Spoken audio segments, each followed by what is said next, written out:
Yung sahog ko.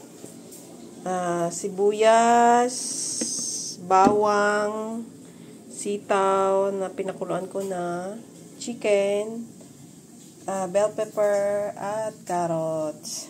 At saka ito, gagayatin ko mamaya, cabbage. Yan. Of course, itong ating seafood cocktail. Ito po kasi yung request ng aking kaibigan.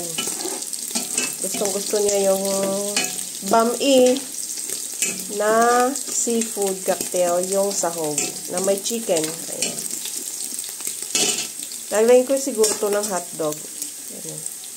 Lagyan na natin ang ating bewing, sibuyas, bewing. Haluin muna. Ayan.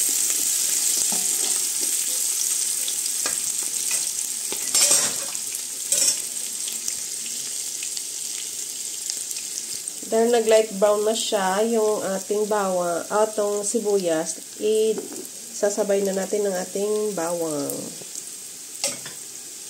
Ayan. Maraming bawang. Mahilig ako sa bawang.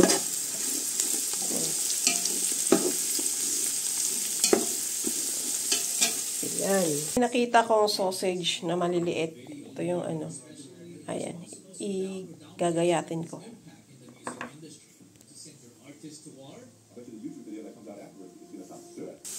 Okay na to. Yung bawang, luto na. Susunod natin yung sausage na maliliit at konting chicken. Okay.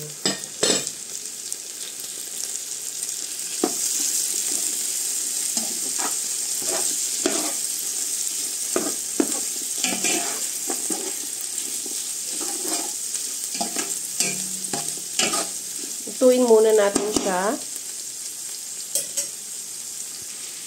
Lalagyan po natin ng toyo. Ayan.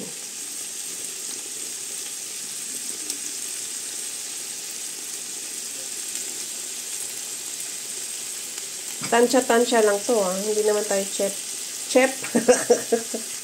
At lalagyan din natin ito. Dapat ay yung oyster sauce, pero nakalimutan kong bilhin kahapon. So, ito na lang. Indonesian soybean sweet siya. Ayan. Soy sauce na sweet. Basta. Thick siya yun. Malapot. Parang oyster sauce din. Pero manamis-namis. Masarap siya. Tapos paminta. Konting paminta lang. Depende na po sa lasa nyo. Tapos, medium heat lang yung natin, apoy, para hindi masunog yung sahog. Tatakpan lang natin.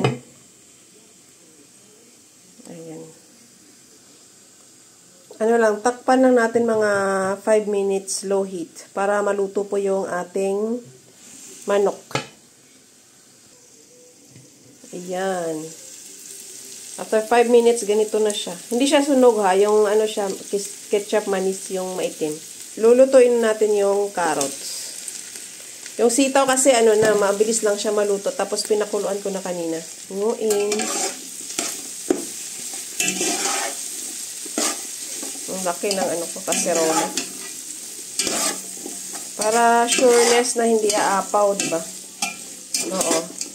Tapos, takpan muna natin ng mga 2 minutes lang. Para hindi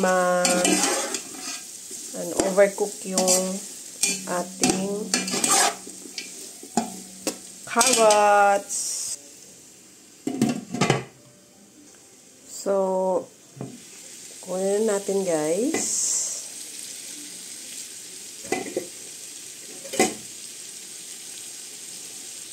Ito. Madali lang siyang maluto. Pero yung pansit kasi pinakuluan ko na din So, madali lang siya. At isunod na natin yung chicken stock. Yan.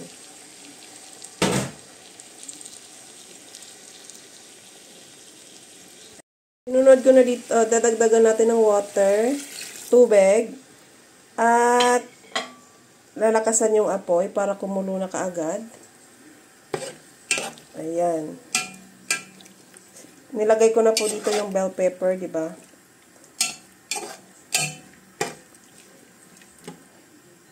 Pakukuluan lang natin siya. Tapos ilalagay na natin yung pansit natin kanina. Pinakuluan ko na siya. At saka yung bihon natin, oh. Ayan. So, ito, madali na lang itong lutuin kasi pinakuluan ko na kanina. Guys, lagyan ko siya ng, chicken cubes. Ilalagay na din natin yung bihon na binabad natin.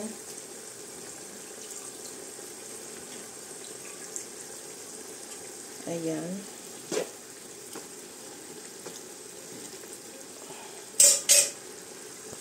Ilalagay na din natin yung, isunod na din natin yung ating pansit na yellow.